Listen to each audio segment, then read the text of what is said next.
what's up? Welcome back to the CEO Pulse podcast, where you get the real, the raw, and the mind of entrepreneurship. We are here yet again with another Mindset Monday with my co-host, Justin Thorstad. You didn't get the sound effects yet? I don't know. I'm not even good at the sound effects. Yes. Hey, you did pretty good. Improvising. Yeah. Right? Yeah, Right? I'll take it. We all have talents. We want to tackle Mindset Mondays. I think, they tee you up for the rest of the week, right? You start off, you kind of set the tone for the week, depending on the mindset that you start the week with. One of the things that we think it's critical, it's commitment. Okay, how seriously do you take the idea or the principle of commitment to everything that you do? Are you committed or are you interested, right? If you're committed, your results are going to be way, way different than when you're interested. Absolutely. So we want to roll out with that. You want to kick it in? Yeah, man. So, we were kicking around ideas with this, and you just said it, like, Motivation Monday starts the week, right? Yeah. Well, it's no different than moment by moment, especially in regards to commitment, right? Yeah. Like, the conversation you have with yourself before you take action determines your results.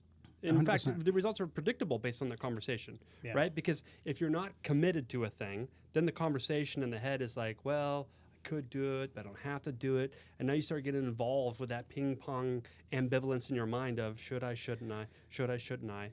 And, you start playing with those 4 signs that you're not committed, which you're going to unpack, of course. So I think it's so important moment by moment to check in to the conversation you're having with yourself before taking action. Well, I mean, it is, right? And I think also just seeing and being a forward thinker when it comes to that kind of stuff, it takes commitment, right? You already got to have a sense of commitment if you're thinking a few years ahead.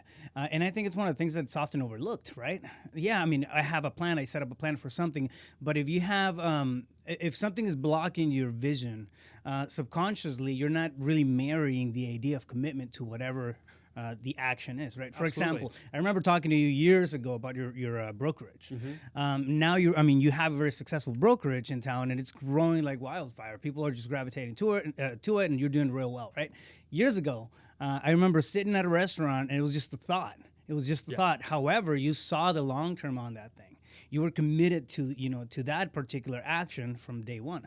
So it's important to just acknowledge and understand that there's a big difference between being committed and then being interested in something. If you're really crafting or pushing out to craft the lifestyle that you want to create, and have that be a bigger part of the impact that you have, the way that you enjoy life, the liberty that you have when it comes to money and freedom, and contribution. Everything plays into that thing, right? The commitment has to be there. Totally. Otherwise, it's going to stay in idea land. Yeah. And you'll get into action someday. Yeah. And I don't know about you, but I don't know where someday is on the calendar. Yeah. You know what I mean? So, and I think it's right next to February 30th. Yeah. Right, yeah. And, I love the analogy of a commitment ladder, right? So there's rungs to a ladder. And obviously, being on the top rung of the commitment ladder is what's going to make things happen. Because you're right. I remember sitting there, we were having coffee, right, and talking about the idea. And I could see the vision, and I was committed to making that happen just because I simply could. And it sounded like fun. And I was committing to doing whatever it took to make it happen. And, as you know, there were some naysayers like, oh, no, you can't grow that much that fast. And like, fucking watch me. Yeah, exactly. No, I didn't quite hit that because it was extremely ambitious. But that's the beautiful thing about commitment and ambition is that if you've never done a thing, you don't know what's possible.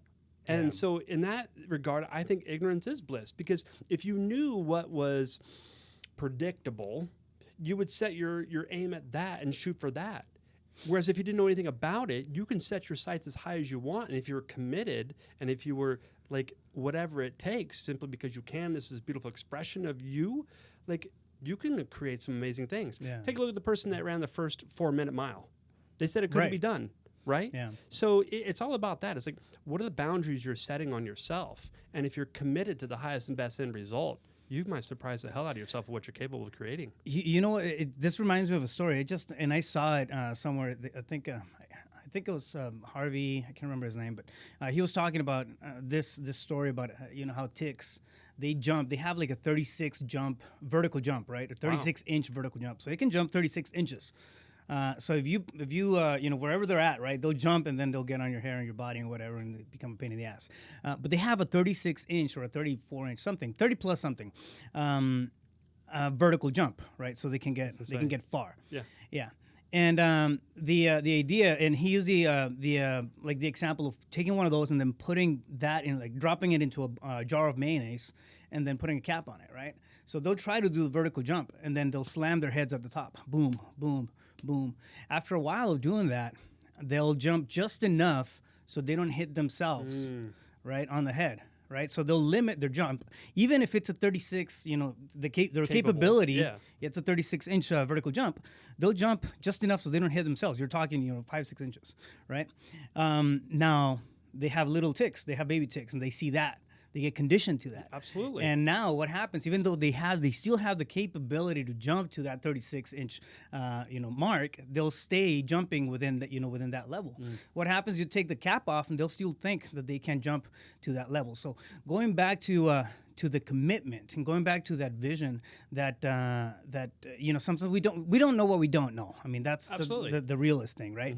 And there are gonna be naysayers, but when your commitment is strong, when your commitment is there, you just don't give two shits and fucks about any of that stuff, right? Yeah. Because you have you're in a commitment to yourself that you're gonna honor. It's exactly what you did when you started building the brokerage. Yeah. Fast forward a few years, and I mean, the impact is there, right? It's same with my seminar company. Living example. I had no idea what to do, how to do it, none of it, right? Yeah. Yet with a clearly defined vision of what the end result would look like and being committed to that, having a clear intention and paying attention to the plan of action, it unfolded and became super successful. Yeah. So it's all about commitment and noticing those self-imposed limitations. So we don't have an actual lid over us, right? Yeah. But we do have stories we make up. Yeah. We do have those conversations with ourselves and those emotions that come along as a corresponding result of those thoughts. And so there's self-imposed limitations. And the only way to bust through that, in my opinion, is commitment. 100%. I mean, it's programming that's in place, right? We can't get over that threshold of performance, of belief, or self-actualization unless we commit to growing and becoming that better person. It's easy to waffle between the ideas. And we all do it at some point in time with some things. I'm going to commit to getting better, and then you go to 2 fucking seminars and you hit the gym 3 months and then you start dwindling from that, right? Commitment has an expiration a lot of times. However, if you turn that into a habit, right, and you turn it into a lifestyle, it becomes a whole different thing. Commitment is one of the best tools. And I want to highlight the word tool. It's a tool. Point. It's a tool, all right? Commitment is a tool for improvement. Yeah, well, and commitment is required to create a new habit, right? Right. Because if you think about it, like a lot of people, like you said, the gym, especially around the first of the year, right? New Year's resolutions. Oh, yeah. People are like, I'm going to do X, Y, and Z. Yeah. And they go at it for a week, 2 weeks, maybe 3 weeks, and then they fizzle out, right? It's because you cannot act consistently in a manner that's inconsistent with the self-image. That self-image is like a thermostat. It's your mind is mindset at a certain limitation, right? And so commitment is noticing those thoughts, noticing those feelings that are in contradiction to that which you say you're going to do. And commitment helps you move past those conversations, move past those feelings, and stay in action until it becomes a new habit. Yeah. And the only way it's going to become a new habit is by overriding the current self-imposed limitations in that self-image. Right. And that's going to take commitment, period. And my definition of commitment is just simply doing whatever it fucking takes. Do whatever it takes. Simple. And if you're below doing whatever it takes, like just below that is doing my best. Yeah. And how many times you hear employees or people you're coaching, and you're like, do X, Y, and Z. They come back, and you're like, okay, what was your result? No, I didn't hit it. Da da da. Why not? Well, you got to understand, I did my best. It's like, but you didn't do whatever it took. Right. And there's a huge difference in lifestyle between those that do their best and those that do whatever it takes, and their results show that. 1,000%. I mean, people oftentimes they don't do long enough, or they don't do enough for long enough. They don't give things, time to perform. I've been there. Hell, I've been there. I've quote unquote committed or been interested in a bunch of shit. Yeah. However, it's not. It doesn't. pay off because it's the longevity of it is not there, right? The factor is not there. So there's four things that I think really connect with or give you clarity on whether or not you're committed. We may feel like we're committed, but are we? I mean, without results speak. Exactly, results speak. So you may be doing something. How many times have you talked to somebody, like a new entrepreneur, somebody who's in business and whatnot? They've been at it for, I've been at this thing for 2 years and I can't get any results. Are you committed, to whatever the project is or the business is, right? Or are you just half-assing it? Or are you just going, doing the bare minimum to say that you're doing something, right? Absolutely. It's a big difference between interest and commitment. Four keys to identifying commitment, right? The first one is going to be lack of planning. If you're sitting there and you're dreaming about what can be, you're dreaming about the future, and then you're visualizing and doing all that stuff, it's great, right? That's a starting point. Mm-hmm. It's definitely something that's needed. It's part of the process.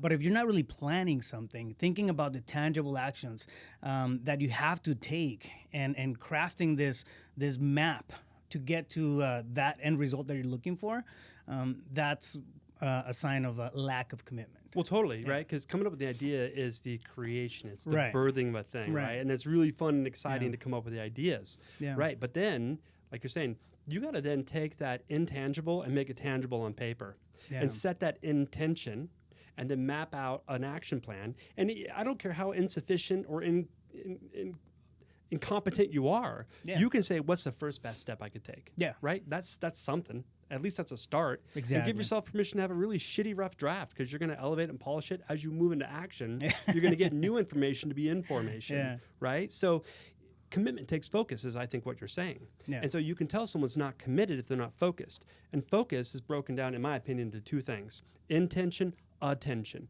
Intentionally, energetically, what are you tied to? Like, what is your emotional connection to that end result? Can you feel it? Can you experience it as if it's happening now? Yeah. So it's more of an imagination. It's more of a feeling. Attention is, okay, what are you focused on step by step? What's the do part of it? So intention is more of a beingness. Attention is a doingness. So you got that be and do combined so that you can have. Right. Well, and I mean, it all wraps into this sense of focus, right? Totally. And, you roll with it. So someone's not focused, you can tell they're not committed. Yeah. They're interested. If you're not focused, you're going to procrastinate a lot, which is key point number 2, right? It's a second identifier of lack of commitment. If you're procrastinating, there's no real vision for you're stuck in analysis paralysis. Just about every single thing that comes at you. So say that you sit down and then start crafting a plan, right? And then you procrastinate because you're dissecting that thing. You're just breaking it down. Or you want it to be perfect before you actually come in and take the actions. I don't want to make any mistakes. Yeah. There might be a commitment to action, but not to the end result. All right. Totally. So it may be a case of realignment in terms of focus, which is the first one that we're talking about. But yeah, procrastination. If you're pushing stuff, just off your plate because I can do it tomorrow, or something else comes up, or it's just easy to get you off the horse. I mean, there's a lack of commitment there. Yeah. Somebody invites you, hey, let's go have a beer. All right, I'll do that instead of cold calling. I'll do that instead of, sitting down and then, building up my network, or you call it, right, depending on what you're doing. And I love those examples, right? Because when someone says I'm a procrastinator, I swear to God, I want to punch them. Yeah, because here's why. What you're saying is I'm a procrastinator. Now you just assigned a label, an identity to yourself, and it's very much a victim statement. Because what you're saying is, no, you cannot expect anything different from me because I'm a procrastinator. Yeah. It's like, no, you're not. You know how to avoid and deflect from that which needs to be done that you said you were committed to. Yeah. So clearly you're just interested. You find convenient ways to escape what's uncomfortable, that you don't have confidence in, that you're scared of, and you're going to find, even unconsciously, by the way, ways to avoid and deflect against having to get into action with those things. Yeah. So that's a clear sign of procrastinating, that you're just not committed. Well, that, and then it's also a clear sign of your self-attributed identity, right? Like if you tell yourself, I'm a good conversationalist. You're going to get to be, if you're not, you're going to get to be a good conversationalist. Absolutely. We'll create the identity that we want to, identify with. Well, I'll give you an example. So as a young child, I was told a lot of things about like if you had a brain, you'd take it out and play with it. Yeah. And I remember in grade school getting like those red marks, right, on like spelling bee and stuff. So Yeah. I always thought I'm stupid, scholastically speaking, right? Yet in business, I'm super successful. I remember you saying that shit quite a bit, and Yeah. I would get triggered. I would get I know triggered. do. You remember But- that? Yeah. But I know I'm brilliant in other ways. But scholastically, growing up, that's what I thought. And so that held me back in a lot of areas. However, Yeah. in business, it served me well. That mindset that I'm not smart enough served me well, and here's why. Because, as you say, the analysis paralysis, which a lot of entrepreneurs fall into that, Yeah. because they want to have a perfect plan so they don't make a mistake, right? They want it to be flawless. They want it to be a seamless plan of action to execute and get to success in the shortest, fastest, most direct route possible. That's not possible, but that's the mindset, right? So me thinking, well, I'm not smart enough to sit down and map it all out. I'm just going to get my ass into action. Yeah. So while you're sitting there planning, my ass has already built a company. Because you're committed. Because I'm committed, and Yeah. I know I don't have all the answers. I know I have unconscious incompetencies. I know that there's things that I just don't know, and I'm not going to know them until I get into action, and I'm faced with it, and then I'm resourceful enough to overcome it. Right. So in that regards, I'm brilliant. My point is, thinking I'm not smart enough keeps me from getting into analysis paralysis, because what the hell do I know? I'm not smart. I'm just going to go. You've created the identity though of a problem solver. Totally. And you edify resourcefulness over resources, which makes sense, Totally. right? So we'll create that idea of us again. Going back to procrastination. I mean, there's so many reasons or excuses that we can put in front of us to not get shit done, right? That's never gonna end. But if you are procrastinating, and I don't care for what purpose or what reason or what the excuse behind it is, if you're procrastinating on the stuff that you got to do, on the actionables, that shows lack of commitment. Absolutely. And I want to say this one caveat, though. So if you're listening to this, you're like, oh, that's me. Yeah, I procrastinate. The natural tendency is then to go into beat up mode. Like, see, I suck. I'm not going to be successful. Da-da. No. Stop. The best thing you can do is come from compassionate inquiry and say, wait, I noticed, I caught myself. I had the awareness I was procrastinating. Yeah. Let me come through compassionate inquiry to understand myself and go, why? What was it that I was avoiding? What was it that I'm deflecting against this? Okay, I'm scared. Great. What am I scared about? Yeah. And you can only become that objective and witness yourself through compassion. You can't do it through condemnation, beat up, none of that, because you're just going to find more evidence of how much you suck. Yeah. Right? So that compassionate inquiry of like, sit down and process yourself. Have some love and grace and compassion for yourself to understand. Because the more you understand that, the faster you'll be able to make an internal shift and get your ass moving down the road. Exactly. And then with that, the next time that you unconsciously go to avoidance, you're going to catch it quicker and you're going to shift faster. Yeah. You'll recognize it. You pick it up. Yeah, totally. Yeah. Third, creative avoidance. Funny you mention it, right? Creative avoidance. I mean, it's again, if it's so easy to just throw you off the horse whenever you're in the middle of actions or whatnot, that shows lack of commitment to your goals. Creative avoidance. And dude, I've done the stupidest things. I remember I caught myself doing this, right? But when I was starting to cold call and then I was doing the wholesaling by myself and doing years ago, and going through all this process, I hated like cold calling. Cold calling wasn't my thing, right? So I thought I was committed to taking off on the wholesale business and doing this and really just getting shit done, right? However, every single time I had to sit there and then pick up the phone and start calling, creative avoidance kicked in. Oh yeah. Oh dude, I mean my blinds were so clean, my desk was so tidy and perfect, because every single time I was gonna sit down for a session, I would just start organizing everything around me. Like, it's stupid, right? But and people suffer from that a lot, I think, the ones that work from home. yeah. Like, I don't care. If you're an entrepreneur and you own your own business and you work from home, go rent out an executive suite. Get yourself in a space where there are no distractions. Because, your cat could be sick and that would be go convenient. mode. Yeah. Oh, there's laundry needs to be done. Your ass doesn't even do laundry. You know what I mean? Oh, there's dishes in the sink and you don't even do dishes. You know what I mean? Like, avoidance. you'll find all kinds of things. Yeah, 100%. So creative avoidance, if it's triggering and it's slowing you down, you may not be procrastinating, right? Technically, because you still want to get shit done, but you're avoiding it somehow, some way. Love that. Creative avoidance. Yeah, I mean, that's definitely a sign of a lack of commitment. I can't remember the show. You remember the show that if you're doing this and that, this is you. the stand-up comedy guys. Oh yeah, Jeff Foxworthy. Yeah, exactly. Here's your sign. yeah, here's your sign. You might be a redneck if. Yeah, you might be a redneck if. All right, so here's your sign if you're not committed. And then last but not least, there's no emotional attachment. If you're unattached to the outcome of where you want to get to, if you're unattached to the fact that you're procrastinating, that you're taking part in creative avoidance, that you're not planning, and it doesn't trigger you, that's definitely a sign of a lack of commitment. Oh, totally. All right? Well, think about it. When do you really respect yourself? Yeah. It's when you finish a thing. Yeah. It's when you say you're going to do a thing and you did it and you finished, regardless of the outcome, you finished the thing. So the emotional attachment to, I did what I said I was going to do. And when you do what you say you're going to do, you start trusting the word you have with yourself more. Yeah. You know what I mean? Because think about it. How many people do you know that say they're going to do a thing and then never follow through? You don't trust them. And if you don't trust someone, how much do you actually respect them? And if you don't respect them, you don't admire them. If you don't admire them, you don't have a deep love for them. No. Do you know what I mean? Now, you might love them because they're just a wonderful human being, but I'm talking in business as an entrepreneur. And who do you want to collaborate with? Who do you want to build with? You want Who to do you build want around you? Yeah, people propping that- you up whenever you feel stuck. Absolutely. People that also have proven results where they say they're going to do a thing, they do a thing. And think about it. Would you want to invest hundreds of thousands of dollars to get into business with somebody? I mean, I don't know why you'd use your own money, but assuming you borrowed the money, whatever, you got into business, you made a capital investment, and now you're in business with somebody that doesn't follow through with what they said they're going to do. Yeah. And their go-to is, well, I tried, I did my best. Like, that's not going to cut it, man. Because you're going to come up against adversity. It's part of the process. Like, it's inevitable, and it's inherent and innate in being an entrepreneur, period.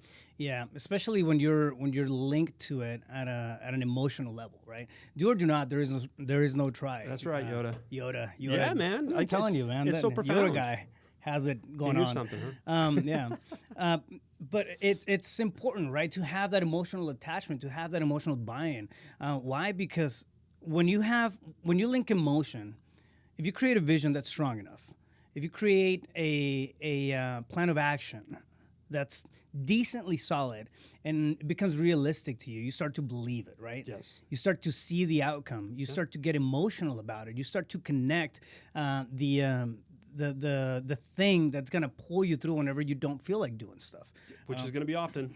Yeah, very often. Well, I'll quite a say bit. this. That which you emotionalize, you internalize. Yeah. And that which you internalize that you continually impress must be expressed through the body. Yeah.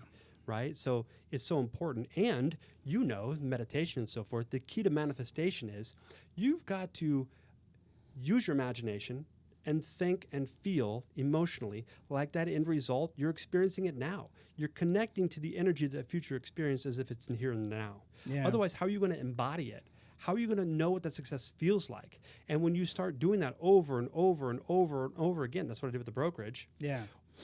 There's days I had to remind myself that it wasn't all here. It wasn't all built because I was walking around like it was. You know one thing that I do to get that, and yeah, I mean, we can have those vivid sparks of emotional connection during meditation, and you wake up and it's like, yeah, it feels like I'm already there, and then you come to real life and the belief is not as strong, as that connection. Good. Go sit your ass down again, meditate. Yeah, meditate, you know what I mean? meditate some more. Get it back in that state. This is one thing that works for me. I go back to the pragmatism of the plan, right? I'll start doing stuff, and I know like maybe it feels like it's a far-fetched goal to get to the point where I want to get. Maybe it's something that I feel like, okay, cool, that might be a little bit hard to tackle. I don't even know if I can do it. Mm-hmm. But here's a plan, the idea that I came up with, and I stick to that. I just go back to it, and start taking the actions, even if the belief is not necessarily there. What happens inevitably is that you get to a point of enough little wins, that it becomes impossible to not recognize it, and then your belief shifts. Yeah. Right? Well, your belief shifts, and then everything's unlocked, right? Yeah. So, okay, how do you win a war? You win a lot of the little battles. Not all of them, a lot of the little ones. And so that's what you're saying. Yeah. Like, you just keep getting into action and keep moving forward. And I recommend you get yourself in a state as that success has already happened. So you're being that. Yeah. You're thinking that way. You're feeling that way while you're in the do, right? Because more is going to unfold. You're going to attract more opportunities. And it's about those daily wins. How was I being today? Did I execute on what I said I was going to do? Was I committed? Like, what's my commitment score today? Do I get to check the box that I was or was not? Yeah. And if you have more days that you were committed than not, even 51%, you're going to have way better results than people that aren't even keeping score, not paying attention, and they're interested. Yeah, absolutely. And then also one thing that happens is that when those wins come across, because you've already felt them, they feel familiar. Yeah. They feel like, okay, cool, yeah, Natural. it's They part fit. of it. So it's easy to kind of miss the wins. Why? Because you're in that trance. But they are what they are, right? So, yeah. Totally. I love it, man. I mean, I think it's a huge battle. It's one of the biggest questions that we have at an internal level. Is the commitment there? Sometimes we may feel like commitment is there, but what is it? What exactly is commitment? What does that look like, right? Well, and I think you got to decide what you're going to commit to. Right. And decision is not something that you waffle on.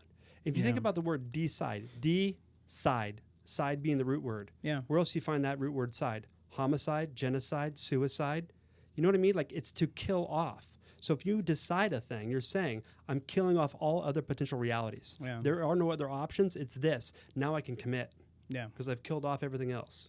Yeah. You're prioritizing. You're lining up to yourself or with yourself the alignments that you're gonna take going forward and what matters. You're figuring out what matters. Yeah. When you commit to something, you know that commitment matters, right? Yeah, make it priority. Matter. Yeah.